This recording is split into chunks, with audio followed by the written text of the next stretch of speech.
Hola chicos, ¿cómo andan? Les voy a dar la clase de terremotos, que sería el trabajo práctico número 13.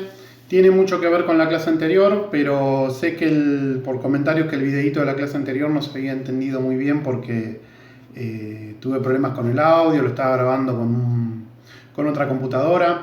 Ahora conseguí este programa que me permite grabarlo del teléfono y por lo que estuve probando el audio se graba muy bien, así que calculo que esta vez no van a tener problemas para entender el audio. Voy a hacer algunos repasitos de la clase anterior que tiene que ver con el tema de las placas tectónicas. ¿Sí? Esperen que me corra un poquito. Me pongo acá al costado. Ahí está. Bueno, lo que tenemos acá es la corteza terrestre. Debajo tenemos el manto. ¿Sí? Y esperen que se los marco. Esta sería la corteza terrestre, ¿sí? Y esta zona de acá sería el manto terrestre. Acá parte de la corteza terrestre, en esta zona parte de la corteza terrestre se mete debajo de otra zona de corteza, ¿sí? Eso es lo que se llama una zona de subducción. En esta zona la corteza terrestre también está fracturada. Eso es porque estamos justo acá en la dorsal oceánica, que es donde se fractura la corteza terrestre. Y se fracturan, esperen que borro un poquito todo eso, no, borro todo. Y se fractura justamente por estas corrientes que están marcadas acá, ¿sí? Esperen que... por estas corrientes que están marcadas acá. Estas corrientes se producen en el manto terrestre. El manto terrestre en realidad es sólido, no fluye como si fuese un líquido, uno no estaría en contacto con el líquido, pero es un sólido que tiene ciertas particularidades que les permite fluir de alguna manera, porque como que átomo por átomo se van reemplazando, ¿sí?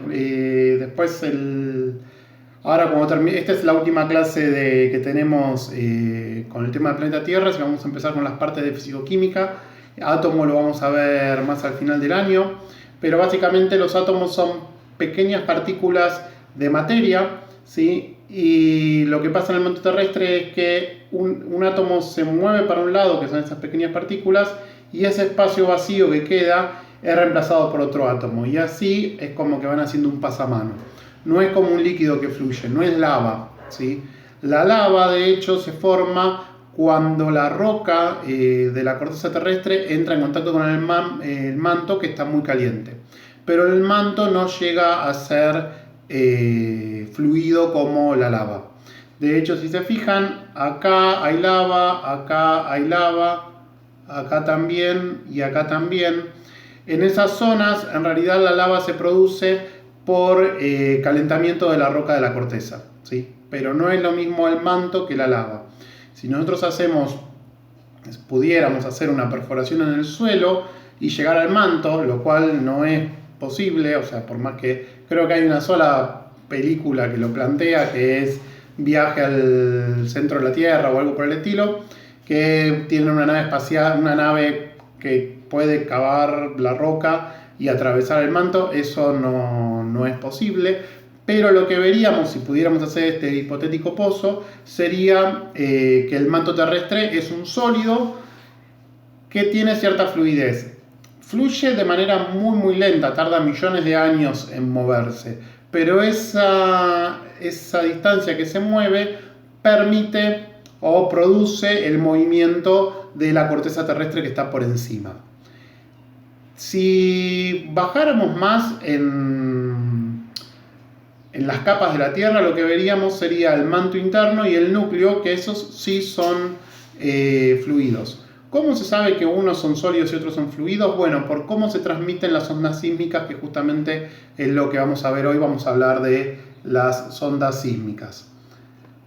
Las ondas sísmicas se pueden transmitir a través de los sólidos, a través del manto, pero no se transmiten a través de los líquidos, el manto interno y el núcleo. Entonces por eso se sabe que uno es sólido y el otro es líquido. Acá hay otra cuestión. Desde el principio de año yo les dije que y vamos a hablar de modelos científicos. Hablamos de un modelo científico que fue la célula, hablamos de otro modelo científico que fue la Tierra como cuerpo cósmico, y acá estamos hablando de otro modelo científico que es la Tierra como cuerpo geológico. Estos son modelos. Se tiene bastante precisión de cómo está compuesto el manto, el núcleo y el manto interno, pero nunca se lo vio y se conocen a través de experimentos indirectos. Las teorías e hipótesis de cómo están compuestos y cómo se comportan pueden predecir ciertas cuestiones que pasan, como por ejemplo el movimiento de los continentes o la producción de terremotos y la transmisión de esas ondas sísmicas en el suelo. Entonces pueden predecir todas estas cosas. Entonces, estas teorías aparentemente son verdaderas. De hecho, en ciencia, cualquier teoría es verdadera hasta que se prueba lo contrario. En realidad, hay una cuestión. Los científicos siempre están tratando de hacer experimentos para tratar de rechazar una teoría.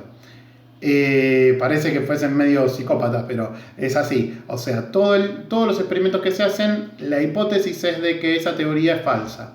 Si no se puede contradecir, entonces esa teoría no se pudo rechazar. Pero en algún momento se podría rechazar. Esto es muy común, por ejemplo, en física. En la historia de la física se dieron un montón de revoluciones científicas donde se rechazaron ciertas teorías y se fue avanzando con la ciencia. Bueno, en geología pasa algo parecido. Hay muchos procesos geológicos, algunos se rechazaron y se plantearon teorías nuevas y otros no. Pero vamos a meternos de lleno en qué son y cómo se producen los terremotos. Bueno, en cada una de estas zonas donde el continente, a ver si tengo lápiz, perdón, donde el continente se mete debajo donde la placa oceánica, supongamos que esta zona sería el Pacífico, bueno, acá donde la placa de Nazca, que sería la placa que está en el Pacífico, se mete debajo del continente, o las zonas donde hay dos placas, una que se mueve para un lado y la otra que se mueve para el otro, se producen rozamientos del suelo. Pero esos rozamientos son como si yo me estuviese agarrando de las manos y estaría haciendo mucha fuerza para los costados y en un momento se rompen. En el momento que se rompen, se libera la energía de la fuerza que yo estaba haciendo. Por eso yo me tiro un poco para atrás, porque se libera esa energía. En el momento que esas placas están acumulando energía y en un momento se zafan un poquito, es cuando se producen los terremotos. Se pueden producir cuando las placas corren unas contra otras, cuando una se sumerge debajo de la otra o cuando hay placas que se están separando. ¿Sí? En todos esos casos se va acumulando energía que en un momento se libera un poquitito y se produce el temblor en el suelo. ¿Sí?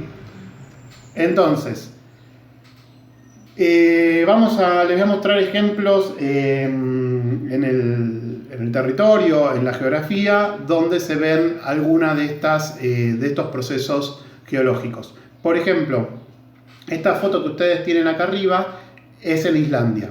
Si ustedes se fijan en la dorsal oceánica que atraviesa el Atlántico, esta dorsal oceánica hace todo este recorrido.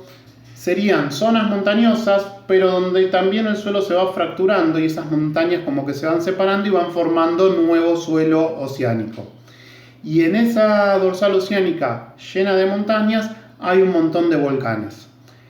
Y si ustedes se fijan acá al norte, si no, busquen un planiferio y compruébenlo, hay una pequeña isla, hay un par de islas más en esta dorsal oceánica, porque en estos volcanes lo que van formando son montañas, que algunas terminan saliendo por encima de la superficie del océano, pero en esta zona se produce una isla que es bastante más grande y está habitada y está más estudiada, que es Islandia. Islandia es un país, es una isla que está justo en la dorsal oceánica del Atlántico. Y estas personas detrás tienen un cañón que es ¿sí? Y ese cañón es parte, a ver si, es parte de la dorsal oceánica, ¿sí? Que en este caso salió fuera de la superficie y se ve esta separación que está teniendo el continente.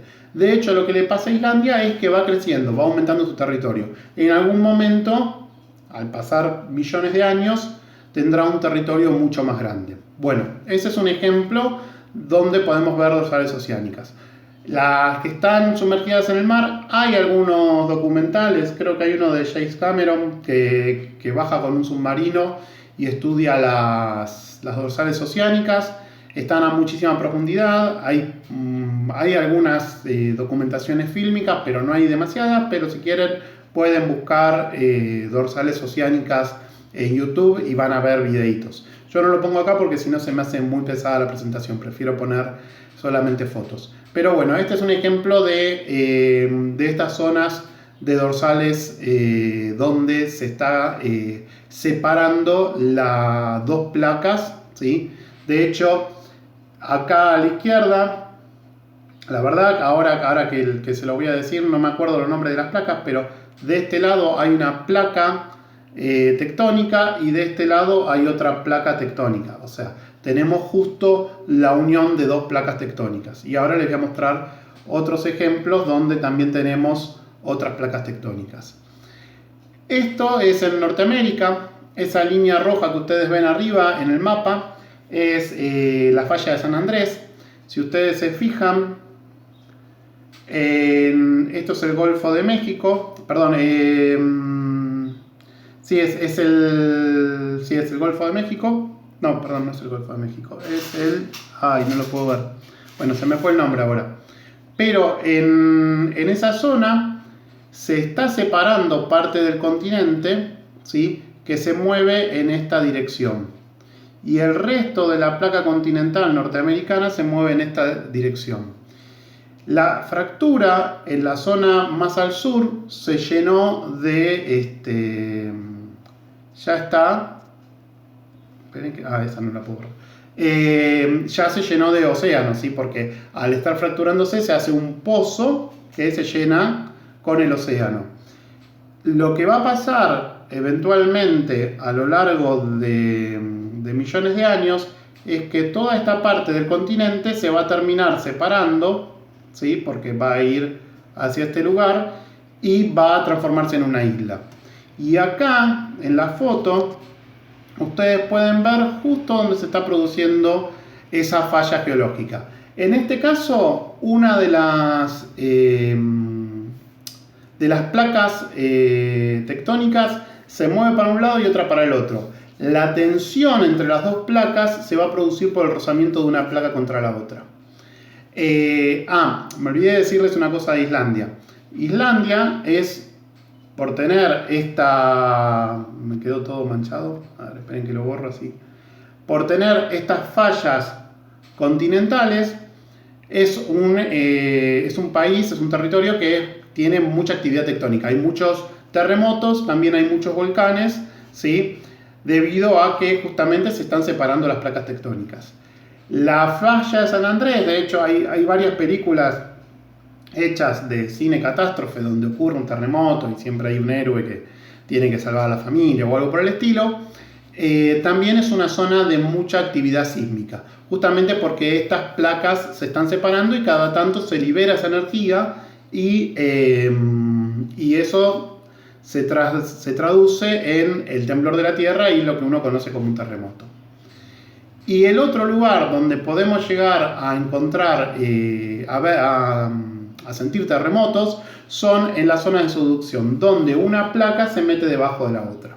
Esta es una foto esta es la explicación, el dibujito que tienen arriba es la explicación de cómo se mete una placa debajo de otra. Fíjense que está la placa de Nazca, está marcado con el nombre, se está metiendo debajo de la placa sudamericana. Y la foto que tienen en la imagen son las costas de Chile. Fíjense que son costas muy montañosas que terminan en el océano. Justo ahí está terminando, en realidad termina un poquito más hacia dentro del mar, pero termina la placa sudamericana y empieza la placa de Nazca. Y esta también es una zona de alta actividad sísmica, justamente porque están estas dos placas que una se está metiendo debajo de la otra y van acumulando tensiones, y cuando se liberan esas tensiones lo que se produce es una vibración en el suelo, que es lo que uno conoce como un terremoto. ¿Cómo se miden los terremotos? Es una manera bastante sencilla. Lo que tenemos arriba es un sismógrafo. Los sismógrafos básicamente es un lápiz, una lapicera que va arrastrando sobre un papel, y si llega a haber una vibración, ese lápiz o esa lapicera se mueve, vibra, ¿sí? Entonces hace un dibujo de esa vibración. Estos son sismógrafos analógicos, digamos. Hoy en día existen sismógrafos digitales, ¿sí? Que lo graban en una computadora. De hecho, las computadoras están interconectadas y se envían datos entre sí. De hecho, hoy en día cuando nosotros cuando sucede un terremoto, a los 15, 20 minutos ya sale en la tele y dicen: hubo un terremoto en tal lugar, el centro del sismo fue a tantos kilómetros bajo tierra, a 60 kilómetros de Santiago de Chile, ¿sí? O sea, se sabe exactamente dónde ocurrió porque los centros donde están los sismógrafos están interrelacionados, se envían los datos entre sí, los geólogos tienen modelos matemáticos que les permite decir exactamente dónde ocurrió ese terremoto. Eso es muy importante por dos motivos. Uno, para que el gobierno envíe la ayuda si fue un terremoto de una magnitud que puede llegar a producir daños, ya sepa dónde enviar la ayuda y no tenga que estar empezando a recolectar datos de dónde hubo derrumbes de edificios, carreteras o algo por el estilo. Y la otra cuestión es que si ese terremoto sucede debajo del océano, que ahora a continuación lo vamos a ver, puede producir lo que se llama un maremoto o un tsunami. Tsunami es maremoto en japonés, son exactamente lo mismo, que básicamente son olas grandes. Entonces, en ese caso, ahí se manda la alerta de que se evacúen las costas, porque estas olas pueden causar daños o pueden producir la muerte de personas que estén en la costa. Entonces se activa esta alarma para que se evacúen esas zonas. Por ejemplo, en Chile los terremotos suelen suceder debajo de la placa de Nazca, entonces en general los terremotos terminan produciendo tsunamis. Lo que tenemos al costado es la escala de Richter. La escala de Richter es la escala con la que se miden los terremotos. Existen varias escalas distintas, o durante la historia de la geología se fueron proponiendo distintas escalas para poder medir los terremotos. La particularidad que tiene la escala de Richter es que mide los terremotos según el daño, según cómo se sientan y según el daño que puedan causar. Fíjense que nosotros tenemos un terremoto 2, 3 y hasta 4 son imperceptibles o muy suaves o moderados. Los pocos terremotos que quizás alguno de ustedes haya percibido de los últimos tiempos que se pudieron llegar a sentir en Buenos Aires, en realidad en Buenos Aires suelen ser terremotos que se producen en la cordillera de los Andes, puede ser en Mendoza, en San Juan, en provincias de Argentina que tienen actividad sísmica, o en Chile. Yo en el trabajo práctico les propongo un terremoto que sucedió hace más de 140 años, que tuvo su epicentro acá en Buenos Aires, pero es muy muy raro que haya terremotos acá en Buenos Aires, y de hecho este terremoto fue moderado, ¿sí? O sea, cuando un terremoto es moderado de 4, se van a mover un poco las lámparas, se puede mover algún armario, pero en general no se va a causar ningún daño ni nada por el estilo. En general los terremotos que sentimos acá son terremotos, sentimos los terremotos que se produjeron lejos, y a medida que la onda del terremoto va avanzando por el suelo, va disminuyendo su energía. Es algo parecido como si nosotros gritamos, la persona que está al lado nuestro va a sentir el grito muy fuerte, pero si las personas que estén más lejos van a sentir ese grito cada vez más suave hasta que sea imperceptible. Si tuviésemos un micrófono muy sensible, quizás a 10 kilómetros podríamos llegar a sentir ese sonido, pero de manera muy poco perceptible. De hecho, por ejemplo, los terremotos y los sismógrafos pueden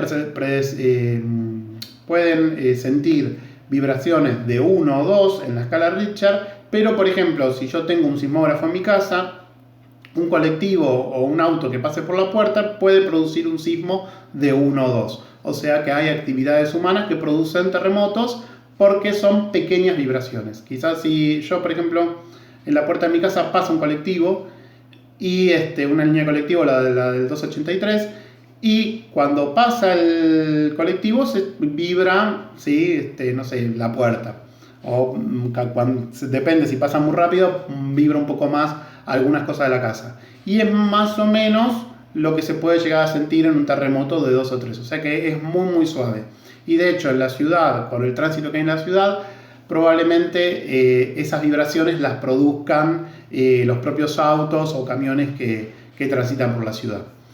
A medida que vamos subiendo la escala de Richter, los terremotos pueden ser fuertes y pueden ser destructivos. Eso quiere decir que puede producir daños en las viviendas, desastrosos o catastróficos. Los terremotos de más de 8 ya pueden producir daños muy severos a la infraestructura de las ciudades. Sobre todo se refiere a daños que se producen en las ciudades. En la naturaleza puede moverse el suelo, pero en general puede caerse un árbol, pero en general no van a producir daños muy fuertes, ¿sí? Pero en las ciudades sí. Y la mayoría de las ciudades que están, hoy en día por lo menos, la mayoría de las ciudades que están en zonas donde hay sismos habituales, las construcciones suelen tener ciertas especificaciones técnicas que les permiten soportar los terremotos. Sobre todo lo que les permiten es no derrumbarse en el momento que sucede el terremoto, de manera de no dañar a las personas que están adentro. A veces las estructuras sufren daños que no se pueden reparar y hay que demolerlas, pero lo que garantizan las estructuras sísmicas es que no se derrumbe el edificio, ¿sí? Por ejemplo, los edificios tienen ciertas cuestiones técnicas un poco más complicadas, pero por ejemplo las casas, acá en Buenos Aires suelen hacerse cimientos. Eso quiere decir que como que las paredes o las columnas se hunden en la tierra, de manera tal de que eso mantenga erguida la casa. En las zonas sísmicas lo que se suele hacer es como una estructura, se llama platea, que es una estructura cuadrada, que es una base de la casa, y la casa se construye encima. De manera tal de que si hay un sismo, la casa se pueda mover sobre el suelo. Eso hace que la estructura de la casa no se derrumbe. Ahora, por ejemplo, todos los caños de agua, de gas y de cloacas y desagües pluviales se rompen todos porque la casa se está moviendo con respecto al suelo. Eso va a haber que repararlo todo, pero la casa no se te cayó encima y te salvaste la vida, así que es muy importante. O sea, por eso siempre se prioriza sobre todo el bienestar de las personas. Bueno, les muestro ciertos efectos de terremotos muy fuertes. La imagen que está arriba es de Valdivia, Chile. Eso fue uno de los terremotos más fuertes que se produjeron. Y pasa una cuestión. Cuando, a ver, lo voy a hacer en una carpeta. Cuando se empieza a acumular la tensión en la placa tectónica, lo que empieza a pasar es que como que la placa tectónica se empieza a hinchar. Entonces, y esto sucede a lo largo de miles de años o cientos de años. Entonces, si se iba acumulando tensión en una placa tectónica y estamos justo en la costa, puede ser que al como hincharse la placa tectónica, esa parte del suelo de la costa quede por fuera del nivel del mar. Entonces, durante estos miles de años donde se acumuló esa tensión, puede ser que se construya una ciudad costera. Ahora, cuando sucede el terremoto y esa tensión se libera y el suelo vuelve a aplanarse, lo que termina pasando es que esa zona de suelo termina estando debajo del nivel del mar. Esto es lo que pasó, por ejemplo, en Valdivia. Si se fijan, ahí hay gran parte de la ciudad que quedó inundada. Eso es porque era una ciudad costera que cuando se liberó la tensión que se estaba acumulando en la placa tectónica, quedó sumergida bajo el nivel del mar y parte de la ciudad se inundó. Lo que tuvieron que hacer es evacuar, mudar esa ciudad a zonas más altas para reconstruirla, ¿sí? Después, en la foto donde está el auto rojo, lo que se ve es la gran fractura del suelo. O sea, los terremotos pueden producir modificaciones abruptas del suelo, ¿sí? Y lo que está en la foto de la esquina es la ola del tsunami, que es algo que les voy a explicar a continuación, ¿sí? Que es que se produzca una ola. Ah, y el GIF, a ver si... No, se ve muy mal. Bueno, lo explico yo, porque les había puesto un GIF animado donde se veía cómo se producía la ola, pero hay parte del GIF que no sé por qué, ahora que lo estoy reproduciendo no se ve. Lo que pasa es lo siguiente: cuando se acumula la tensión yo se los explicaba, por ejemplo, cuando se acumula la tensión en la placa tectónica, ¿sí?